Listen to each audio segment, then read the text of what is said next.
Bom dia, boa tarde, boa noite. Eu sou o professor Rafael Marinho de Artes e vou com você no terceiro capítulo do oitavo ano, Caindo na Real. Antes de nós começarmos, meus queridos, gostaria que vocês fizessem lá na página 2 as duas atividades no caderno e fotografassem para mim, ok? Quais são as atividades?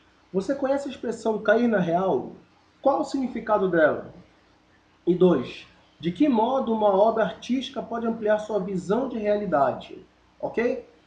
Antes de nós começarmos, o que eu preciso ou o que eu pretendo que você aprenda? Primeiro, refletir sobre como o cotidiano pode ser retratado pela arte. 2. Estudar dois movimentos que apresentam elementos em comum, o realismo e o naturalismo, ok? Realismo na pintura, naturalismo no teatro e na literatura também. Terceira, aprender como a fotografia afeta as artes visuais. Ela ajuda, ela não ajuda, o que ela faz? E quarta, atuar em uma cena seguindo o naturalismo, naturalismo de Stanislavski e etc. Vamos lá? Vamos ouvir um pouquinho. Vamos ouvir não, eu vou ler algumas partes, tá no livro de vocês, ok? Então, em casa vocês vão ouvir, eu disponibilizei as duas músicas, tá? Caso Comum de Trânsito do Belchior e Pânico na Zona Sul do Racionais MC, tá? Então aqui tem duas partes. Faz tempo que ninguém canta uma canção falando fácil, claramente, das coisas, vai tudo mais. E Pânico na Zona Sul, justiceiros são chamados por eles mesmos e o restante. Aqui eu tenho cada uma das músicas, tá? Você escute e depois que você escutar, você vai responder do que se trata cada uma das músicas, o que as letras têm em comum. Ou seja, tu vai pegar de novo o teu caderninho, vai escrever a resposta e vai me enviar, ok? Parece com a vida real. O realismo, ele foi uma tendência do século XIX, tá? Ele foi uma tendência do século XIX que ela teve duas vertentes. Ela teve o realismo inglês, que é chamado de Irmandade Pré-Rafaelita, que nós não vamos trabalhar aqui, mas de certa forma ele foi um realismo misturado ao neoclassicismo. Um exemplo disso é o quê? É a idealização da figura feminina, em que elas são magras, altas, ruivas e de olhos azuis. Não existia uma outra pessoa. As paisagens eram campesinas, ou seja, de campos, tá? Não tinha nada que falasse realmente do que é real, do que é aquilo que eu estou vendo, mas aquilo que eu estou imaginando. Bom, e o que nós vamos falar agora, e que está no livro de vocês, é o chamado realismo francês, ok? Bom, esse realismo francês, ele vai ser o quê? Ele vai ser uma tendência que vai trabalhar com a objetividade. Então ele vai mostrar o mundo com uma objetividade, sem firulas, sem nada. Então, por exemplo, se eu tenho um celular, ele vai mostrar o celular. Pode estar quebrado ou não, pode estar trincada a tela ou não, mas ele vai mostrar um celular, ok? E como ele vai mostrar esse celular, ou seja, ele vai ser extremamente objetivo, ele vai se basear em fatos concretos. Isso quer dizer o quê? Ele vai se basear naquilo que está vendo, naquilo que está acontecendo, tá? Nas imagens também, geralmente, você vai ter o quê? Uma valorização do trabalho cotidiano. Então, ao invés de eu retratar pessoas se divertindo, ao invés de eu retratar nobres no momento de lazer, eu vou retratar aqui o que? O trabalhador, independente do tipo de trabalho que ele faça, eu vou retratá-lo trabalhando. Por quê? Tem aquela velha máxima, o trabalho dignifica o homem. Tranquilo? Bom, existem algumas diferenças entre o realismo e o neoclassicismo e o romantismo. Eu já comecei a falar, tá? Então, o realismo vai mostrar aquilo que é real, aquilo que é palpável, aquilo que é concreto. Já o neoclassicismo, ele não vai mostrar o que é real. Ele vai se basear no quê? Ele vai se basear em elementos de um passado greco-romano. E o romantismo, ele vai mostrar, ele vai querer mostrar nas obras o quê? A emoção, a imaginação e a criatividade. Não que a emoção, a imaginação e a criatividade não possam ser objetivas e concretas, mas aqui no romantismo ela vai ultrapassar isso, ok? Bom, um dos expoentes, ou seja, um daqueles que criaram dentro dessa estética, que é o realismo, é o artista chamado Gustave Courbet, francês, 1819 a 1877. Bom, aqui nós vamos fazer a nossa primeira apreciarte, tá certo? Página 6. Bom, aqui eu tenho quebradores de brita, tá? Quebradores de pedra, do Courbet. E aqui eu tenho enterro em Ornans, também do Courbet, ok? Então, o que que eu vejo nessa primeira imagem? Pessoas trabalhando. Nada que eu já não tenha falado da objetividade e tudo mais, não é? Da valorização do trabalho manual. E aqui, o padre está trabalhando. Além dele estar trabalhando, também é algo que está acontecendo naquele momento. Ele não está inventando o enterro. Tanto é que você tem, por exemplo, aqui, ó, a cova aberta, pessoas chorando, aqui, pessoas tristes, tá certo? Bom, nessa época, a foto e a pintura, elas não tinham rivalidade, elas ajudavam uma outra. Ok? Elas ajudavam uma outra. De que maneira?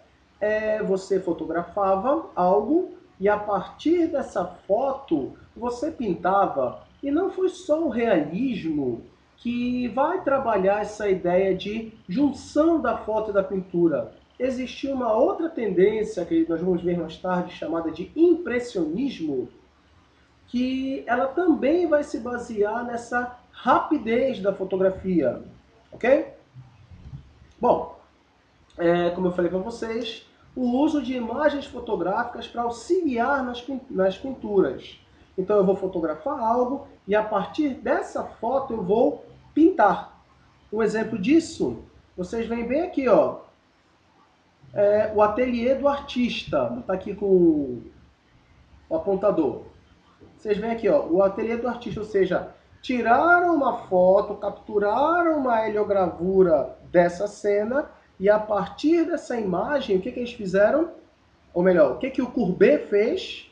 Ele pintou a fotografia, ok? Uma outra técnica hoje que ela vai se utilizar da pintura e da fotografia é o grafite, que é uma arte na rua em que você vai trabalhar o quê? A mistura de diversas linguagens, como por exemplo, o stencil. O stencil que é você fazer um molde de algo e jogar o spray para tirar como se fosse um carimbo, tá? O lambe-lambe, que é um cartaz, tá certo?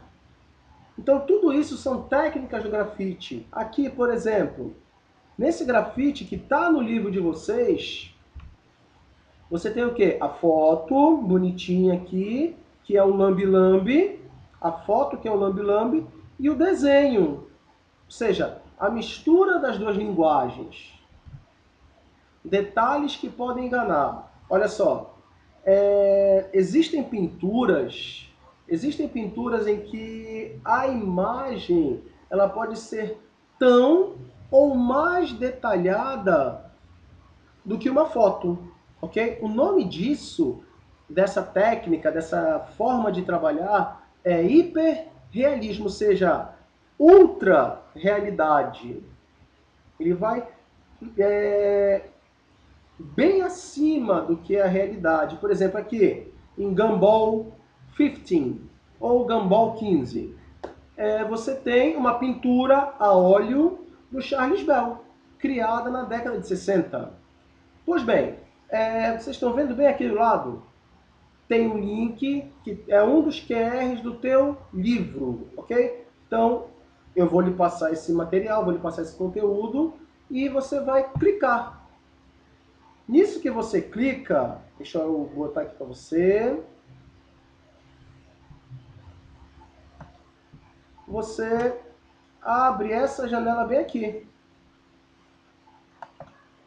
Tá? Que você vai fazer um pequeno quiz sobre o que é o hiperrealismo.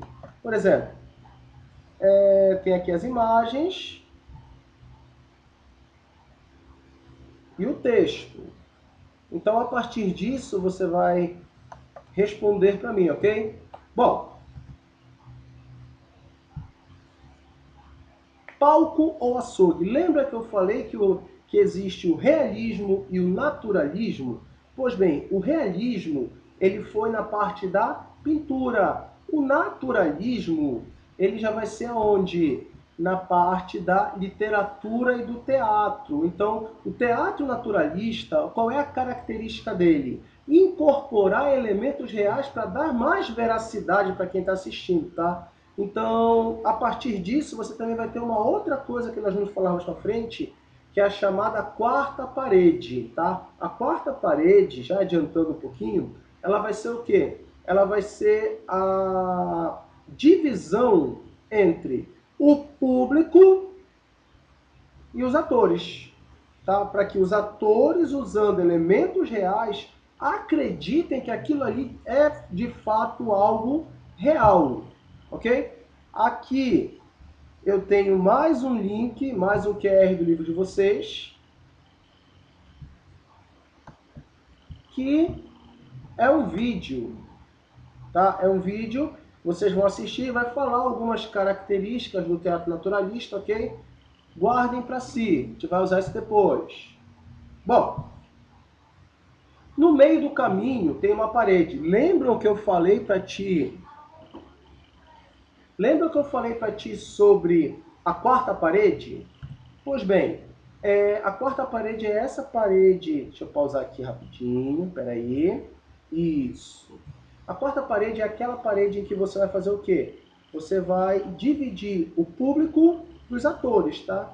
Então isso servia para quê? Como eu falei para ti, para dar mais veracidade à obra, tá? Só que existem algumas produções que quebram a quarta parede. Uma delas, você já sabe, é o Deadpool. Então vamos assistir junto. Eu vou explicando para ti. Deixa carregar. Isso. Aqui é Vivendo a Vida Doidado, década de 80. Então o filme já acabou e o protagonista ele volta. Ainda estão aí? Já acabou. Desliga a televisão. Perceberam como o artista Pode ir embora. ele vai entrar em contato contigo? O filme Deadpool, nas suas cenas pós-créditos, faz a mesma coisa. Vamos acompanhar.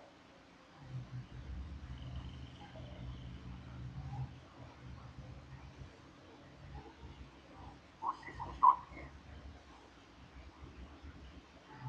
Já acabou. Vão embora.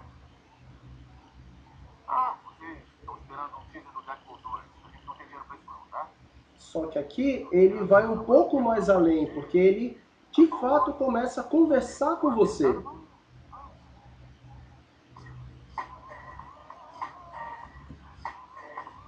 Bom, enfim, você vai ver em casa e tudo mais. E aqui ele vai contando o que é a quarta parede, ok?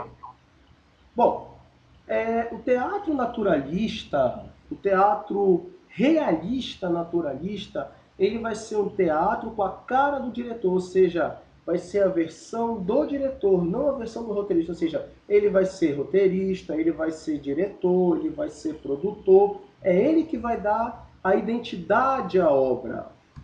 Ou seja, você vai começar a fazer o quê? Você vai começar a ir ao teatro não por conta da peça, mas por conta do diretor. Stanislavski, ele foi um exemplo de diretor que atuou em diversas linguagens, tá? Então, assim,